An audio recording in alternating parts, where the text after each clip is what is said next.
अनेक धन्यवाद। आपण माने एउथुरु बुझी पारुथिबे पाठुआ एवं अपाठुआ वाद्यकार भितर कौन डिफरेंस, कारण एमाने दीर्घ 7 वर्ष तबला हो, भायोलिन हो, बंशी हो, मर्दल हो, हारमोनियम हो,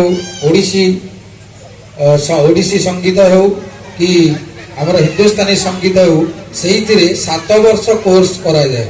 तो 7 वर्ष कोर्स टा समस्त भावती जे कौन करूछंती, किंतु ता भितरे तार राग, छंद, ताल, लय, रस सबु किछि जानिबा पड़े। सेतिपई याकु शास्त्रीय वाद्य कहा जायछि। आपण माने देखि पारुथिबे मेघमल्लार रागठु आरंभ करी आपण मानक पाखरे पल्ली स्वर पर्यंत अनेक धुन को से माने परिवेषण कले वाद्य यंत्र आकार रे संगीत रे न गायकी। सेतिपई शिल्पी मानक पई आउ थरे करताली हो।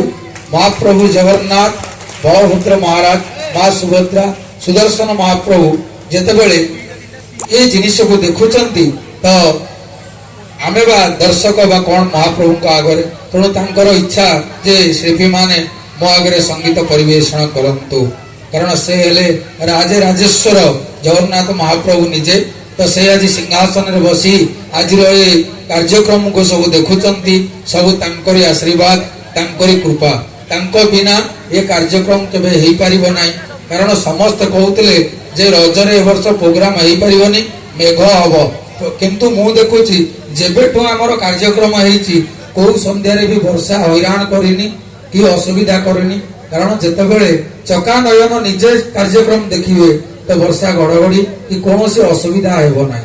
तेणु महाप्रभु को पई समस्त अनुरोध करी जय धन दियंतु। बोल जय जगन्नाथ स्वामी की। तेणु महाप्रभुंकर अनेक आशीर्वाद अनुरोध करी शिल्पी मान को सम्मानित करने सत्य बाबू को मंच को डाकी एवं कलाकार मान को मंच को डाकी, तापर समस्ते निजर वाद्य यंत्र को भीतर को नेबे। समस्ते टिके मंच को आसंतु।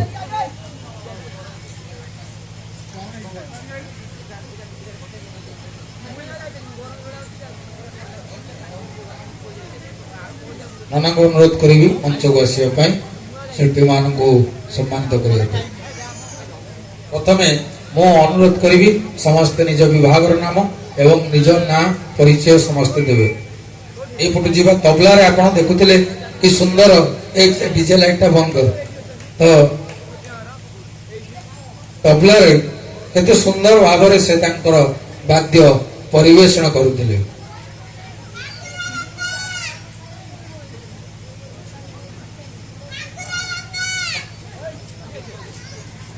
हेलो तेरे समस्त गुरु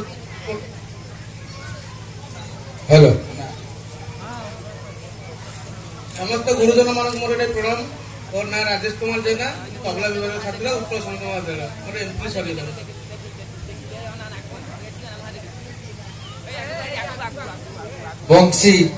बंशी बजाइबा केते जे कष्ट, सरू ठू आरंभ करी एवं एतिकी बाउंस भलिया मोटार बंशी अछि ता विषय कहवा मोर उचित नुह, कारण मु ता विषय मोर धारणा नाही।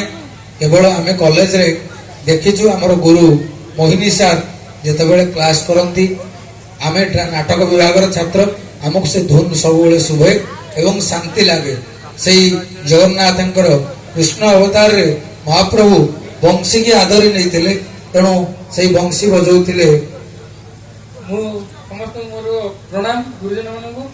मु उत्कल संत महाविद्यालय जने छात्र, फ्लूट डिपार्टमेंट रो बंशी विभाग रो। धन्यवाद। भायोलिन बजाउथिले, आपण माने देखुथिले केते कष्ट, तेणु मु अनुरोध करिवि दुई पद कहिया पे। नमस्कार, मो ना चंदन सेठी, मु भायोलिन विभाग छात्र, पीजी कंप्लीट करथि। एवं आपण माने जांगर निर्देशना एवं ए संस्थार जी मुख्य निर्देशक डायरेक्टर सत्य बाबू, सत्य जेतेबेले मो मोर होइते +3 सेकेंड ईयर सेतेबेले सत्यर फर्स्ट ईयर होइतिला। मोर मन अच्छी गोटे लेडीज साइकिल रे सी आसीबो, साइकिल को पेली पेली जगे जगे आसी पहुंचबो स्कूल कॉलेज रे, किंतु तार नाटक विभाग सहित एवं सब विभाग सहित जड़ित ସେଥିପାଇଁ ସେ ଗୀତ ଗାଇ ପାରୁଛି, ବଜେଇ ପାରୁଛି ଏବଂ ତାର ଉଦ୍ୟମ ରହିଛି ଯେ ଗୋଟେ ସଂସ୍ଥା କରି କେମିତି ପିଲାମାନଙ୍କର ଭରଣ ପୋଷଣ କରିବା ଏବଂ ସମସ୍ତଙ୍କୁ ସବୁଆଡେ ନେଇ ପ୍ରୋଗ୍ରାମ କରିବା ଏବଂ ଓଡ଼ିଶାର ସଂସ୍କୃତିର ଧୁନକୁ ଏବଂ ଭାରତୀୟ ସଂସ୍କୃତିର ଧୁନକୁ ସେ କେମିତି ସବୁଆଡେ ପହଞ୍ଚେଇବ ତାର ଉଦ୍ଦେଶ୍ୟ। ସେଥିପାଇଁ ସତ୍ୟକୁ ମୋର ଧନ୍ୟବାଦ। ମହାପ୍ରଭୁ ଜଗନ୍ନାଥ ତୁମର ଉନ୍ନତି କରନ୍ତୁ, ବିଶ୍ୱ ସ୍ତରରେ ତମେ ପହଞ୍ଚ। ଆଜି ଜଗନ୍ନାଥଙ୍କ ସମ୍ମୁଖରେ ଯେଉଁ ପରିବେଷଣ କଲ ମେଘମଲ୍ଲାରଠୁ ଆରମ୍ଭ କରି ପଲ୍ଲୀଶ୍ୱର ପର୍ଯ୍ୟନ୍ତ, ସେଥିପାଇଁ ଅନେକ ଧନ୍ୟବାଦ। ଅନୁରୋଧ କରୁଛି ସତ୍ୟ ଫାଷ୍ଟରେ ଆଉ ବହୁତ ଭଲ ପାଇଛି ଆମକୁ ଭଲ ପାଇବା ଦେଇଥିଲୁ ଆମେ ଏତେ ବାଟ ଆଇଛୁ। ଆଉ ମୁଁ ନାଟକ ବି ବହୁତ କରିଛି ଭାଇଙ୍କ ସହିତ, ମୋର ଏତିକି ଭଗବାନ ଆଶୀର୍ବାଦ ଅଛି ଭଗବାନଙ୍କର, ସେଇଟା ମୁଁ ଏତେ ବାଟ ପହଞ୍ଚିଛି। ଆଉ ତମମାନଙ୍କର ଆଶୀର୍ବାଦ ରହିଲେ ମୁଁ ଆଗକୁ ଯାଇପାରିବି। ଧନ୍ୟବାଦ। ଆପଣ ଦେଖୁଥିଲେ କେତେ ସୁନ୍ଦର କିବୋର୍ଡ ବଜାଉଥିଲେ, ନିଜ ପରିଚୟ ଦେଲେ। ସମସ୍ତ ଗୁରୁଜନମାନଙ୍କୁ ମୋର ପ୍ରଣାମ। ମୁଁ ଉତ୍କଳ ସଙ୍ଗୀତ ମହାବିଦ୍ୟାଳୟର ଛାତ୍ର, ଓଡ଼ିଶୀ ବିଭାଗରେ ମୋର ବର୍ତ୍ତମାନ ପିଜି କମ୍ପ୍ଲିଟ୍। ଧନ୍ୟବାଦ।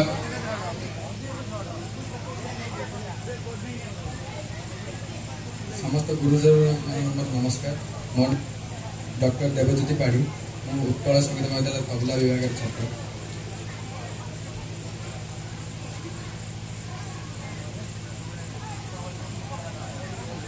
ହ୍ୟାଲୋ, ସେ ଜଣେ ହୋମିଓପାଥିକ ଡକ୍ଟର, ତା ଭିତରେ ପୁଣି ଏ କାର୍ଯ୍ୟକ୍ରମ ଗୋଟେ ଜୋରଦାର କରତାଳି ହଉ। ବହୁତ ଲୋକ ଭାବନ୍ତି ଯେ ଆମେ ଛୋଟ ବେଳୁ ଯାହାକୁ ପଚାରିବ ତୁ ବଡ ହେଲେ କଣ ହବୁ, ଗୋଟେଟା ପିଲା କହିବ ମୁଁ ବାହା ହେବି, କିଏ କହିବ ପୋଲିସ ହେବି, କିଏ କହିବ ମୁଁ ଡାକ୍ତର ହେବି, କିଏ କହିବ ମୁଁ ଇଞ୍ଜିନିୟର ହେବି। ଏଇଠି ଆପଣ ମାନେ ଦେଖୁଥିବେ ଜଣେ ଡକ୍ଟର ଭିତରେ ବି କଳାର କିଭଳି ଯାଦୁ ରହିଛି, କିଭଳି ଗାରିମା ରହିଛି। କଳା ସବୁଥିରେ ସବୁ ପାଖରେ ଥାଏ, ସେ ଡାକ୍ତର ହଉ, ଇଞ୍ଜିନିୟର ହଉ, ପୋଲିସ ହଉ, କଳା ପାଖରେ ସମସ୍ତେ ନତମସ୍ତକ, କଳା ସାଙ୍ଗରେ ସମସ୍ତେ ମିଶିବାକୁ ଚାହାନ୍ତି। ସେଥିପାଇଁ ଓଡ଼ିଶୀରେ ଗୋଟେ ନୃତ୍ୟର ଗୋଟେ ବିଭାଗ ତା ଭିତରେ ରହିଛି ଯାହା ନାଁ ହଉଛି ମୁଖ୍ୟ। ମୁଖ୍ୟ କ୍ଲାସ ହଉଛି କଣ ନା, ଯୋଉଥିରେ ଆତ୍ମା ପରମାତ୍ମା ସହିତ, ଜଗନ୍ନାଥଙ୍କ ସହିତ ମିଶିଯିବା ପାଇଁ